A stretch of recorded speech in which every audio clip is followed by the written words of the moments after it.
Hello and welcome to Model Train Fun. My name is Bo Jensen and today we're going to look at how we can use the M84 to turn a signal red after the train passes. So I've previously shown how on the Central Station 3 you can use events and a timer. You can also use an S88 and contact track and so on to actually detect where the train is and then change a signal depending on that. But what do you do on the Mobile Station 2? Because on the Mobile Station 2, you don't have any kind of programming. Well, the solution to it is actually on the M84. There are some inputs as well to the outputs, right? So we got the outputs down here. Here I can connect any type of dumb signal. So I'm going to use the Märklin START UP signal, which I have shown in previous videos, so the beginners number 5G and H, how to use. You might as well use the Viessmann ones as well, which I showed in the beginners episode 8B, 8C and 8D, right? So they can all be connected to the M84. When you have it connected to the M84, you can use the input to trigger the output. Now the other part of the trick is to use something that can give the input, and that's basically I'm using circuit tracks here. So basically whenever the train passes, it will be detected and then it will actually inform the M84 and the M84 will change the signal. In addition to circuit tracks, you can also use read contacts. So I think what is important here is it will work with any M84 and any signal you connect up to it. So enjoy the video. Now I'm not going to talk about how to configure the M84. Basically you can see that in the MS2 episode 6 how to do it when you have an MS2. In the beginner episode 8A you can see how to do it both for the CS3 and the MS2. Here's, however, a short, let's say, refresher of what you need to do. So the first thing you need to do is make sure there's no power. What you need to do is basically set the address on the dip switch. You need to make sure that the wires are not connected to power. It says connect to power, but basically connected to the track. Don't turn power on yet, though.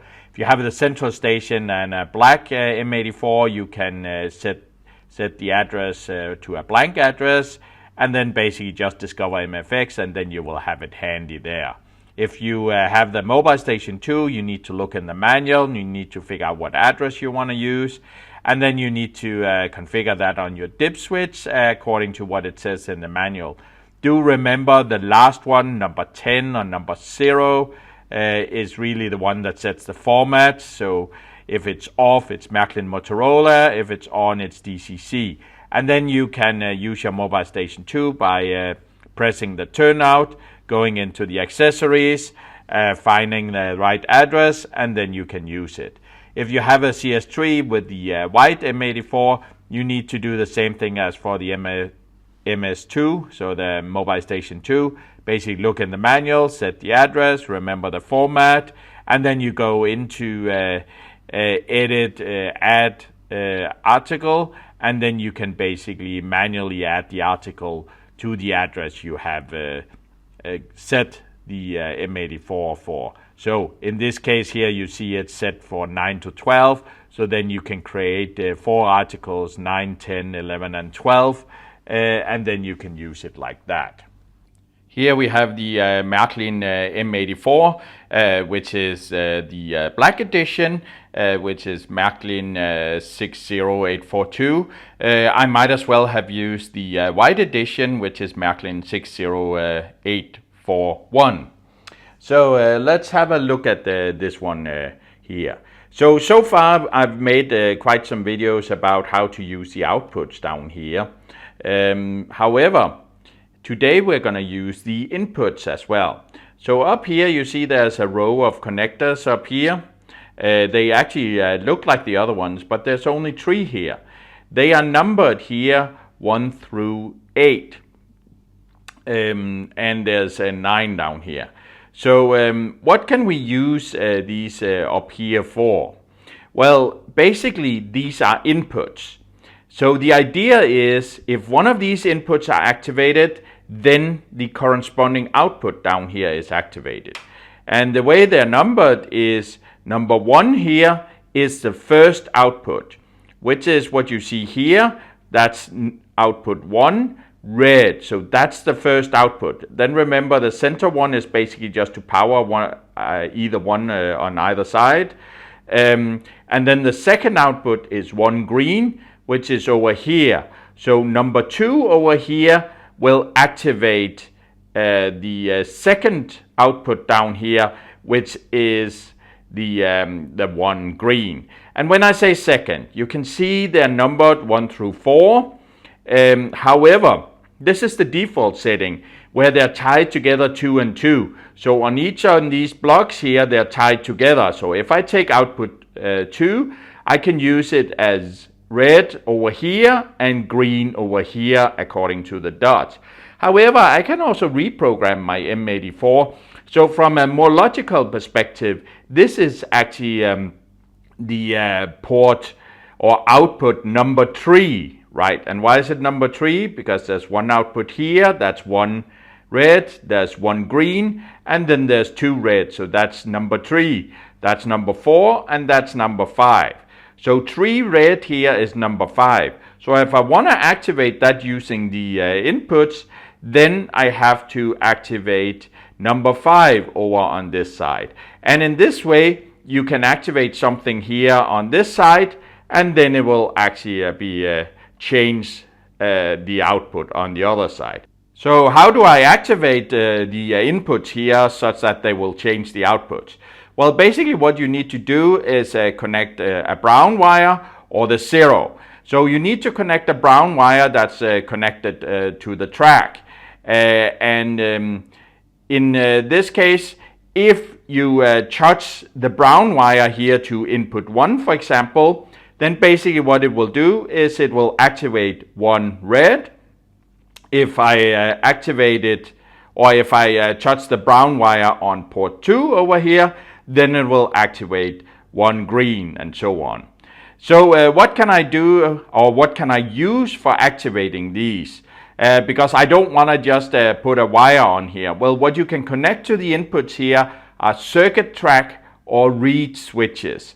And using those, you can open for brown or a 0, and then you can actually activate the inputs.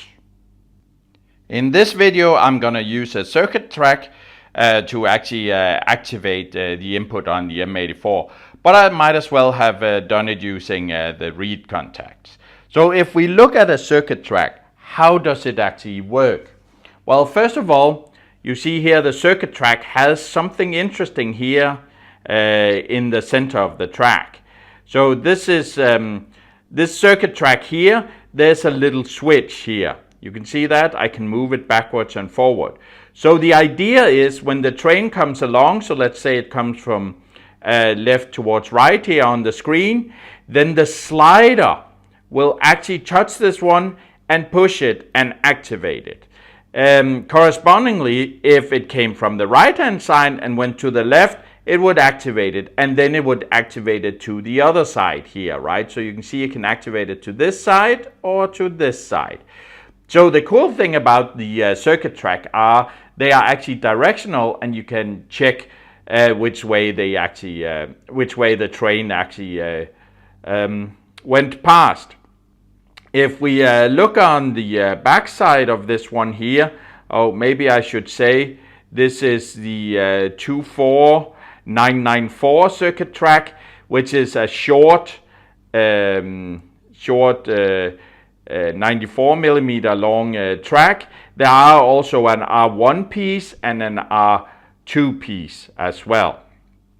So here you see we got something extra, and that's actually the switch in here. Now be careful with this, because it can actually, if you're a little too, let's say, violent, then this you could actually by accident disassemble this. So you see I got a wire over here. I also got a tab over here. Now these tabs here are very, very hard to get a wire on. You can see here, if I compare out to the track here, you see it has a little groove in it. That actually makes it much easier for the spade connector to connect to this. This one does not, so it's actually very hard to slide on, but you can slide on a spade connector as you see here. The reason I haven't taken it off is that it's very hard to slide on. When you're sliding it on, make sure to hold your finger here in the center, holding the entire switch together, and then you can slide it on. If you don't do that, you might risk that everything disassembles. Of course, you can also, instead of using spade connectors, solder it, which actually will give you a much more secure connection and reliable connection, which I would highly recommend on a more permanent layout. Now, I got two here. What does that mean? Well, there's one for each direction, depending on where the train, which direction the train goes. So if we turn this around, you can see here, if the train comes from left and goes towards right, it will actually flip it this way here. So we'll flip it this way, the contact, and then it will actually activate the wire I got here, connected this tab over here. So the tab points to where the train is coming from when it gets activated. Here I have connected some of the items. So I'm not going to show how to connect the M84 and so on to the track or the signal to the M84. There's plenty of other videos on that. But you can see over here I connected power to the track. I have here some power wires that goes into the M84. And then I have a signal over here connected on port 1. And you can see that's actually this one here. The other thing we have is I have the circuit track, so I added it here. And now I want to add it to my M84. So the first thing I'm going to do is I'm just going to disconnect all the track works a little here so we can see. So remember, this is basically just a wire, and this wire ends in basically just a wire. So now I want to connect that to the input. So we have the M84 here. I have a small screwdriver, so you need to make sure you can find a screwdriver that will fit in here in the small screws. And then basically the only thing we need to do is we need to connect here the wire from the circuit track. So I have it hanging here. Now that's not a good trick, so don't mirror that. So we basically just have to put our wire into port 1 here, and then we have to tighten the screw. Oh.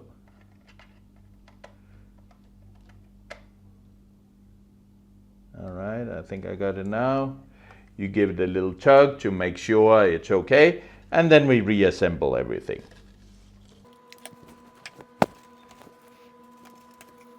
We have everything reassembled, and now let's take it out of stop mode.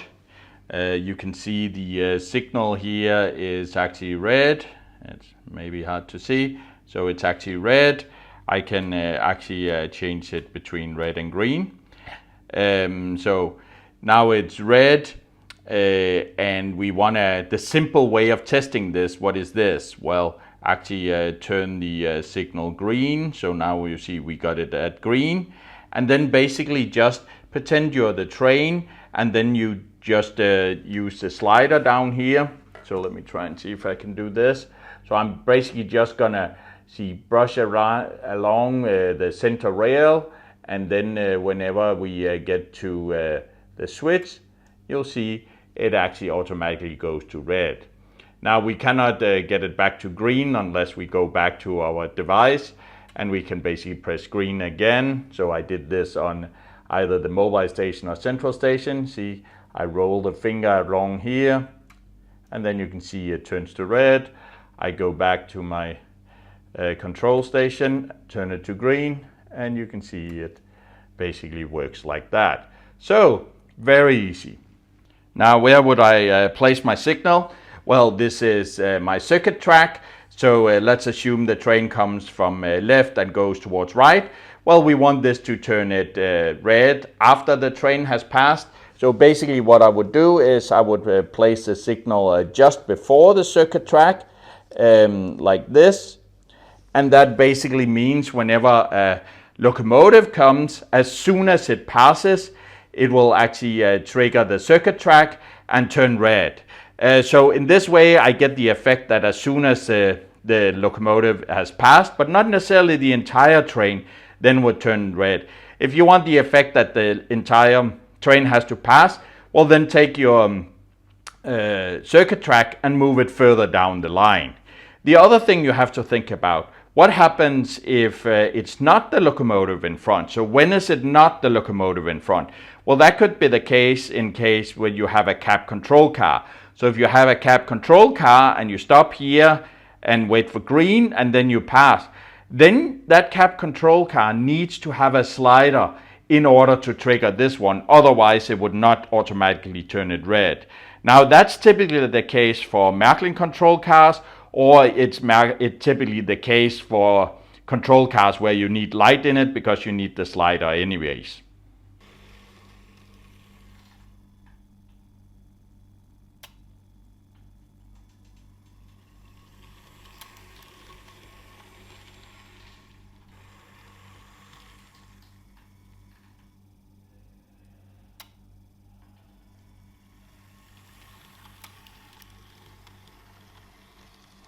All right, that really wasn't that difficult.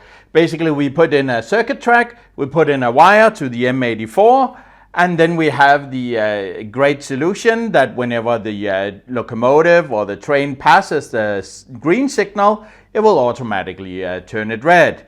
Now, this worked with the black edition of the M84. It will also work with the white edition. I basically didn't use any features in here that are different. In addition to that, here I used the Märklin START UP signals. However, you can also use any other dumb signal that you want to connect up to your M84. Now, what are the disadvantages of this solution? Well, first of all, if you look at your mobile station 2 or your central station 3, you will not necessarily know the state of the signal by looking at it, because when the circuit track here changes the signal or changes the output on the M84, the M84 does not tell it to the mobile station or the central station 3. So in this way, it really doesn't know about what the state is. However, to me, that's a minor inconvenience if you like this solution. What do you need to think about? Well, you need to make sure that when you pass the signal, you think about where are your slider, because it's actually the slider that will trigger the circuit track. And by the way, I keep talking about circuit track. You could make the same solution using a reed contact instead, where you have that on the track and then a small magnet on your train. The other thing you have to think about if you're using circuit tracks is there's only 3 circuit tracks. So there's one short straight, which is 24994. There is one short R1 curve, which is 24194. And then there is an R2 curve as well, also a short one, which is 24294. So there are really only these 3 to choose from. So you have to think about that when you're doing it. The other thing that's interesting here is, you know, it really doesn't matter what you do on the mobile station 2 or the central station 3. It all just functions by itself, which to me is also something that makes this solution great. This is also what I would call electrical automation, or it gives some hints on how we can do electrical automation. Basically just something where the layout does it itself without the mobile station 2 or the central station 3. Using the central station 3, I would probably rather use S88 and contact tracks to do this, because then I can both do it when I come to a point after the signal or when I leave another point somewhere else. So the Central Station 3, I probably wouldn't use this solution, but this is great for the Mobile Station 2 because I cannot program the Mobile Station 2. So in this way, I can get some form of simple automation. So I really hope you liked this video. If you did, please give it a thumbs up. Click the little notification bell as well so you'll be notified about upcoming videos. And don't forget to subscribe to the channel. Enjoy!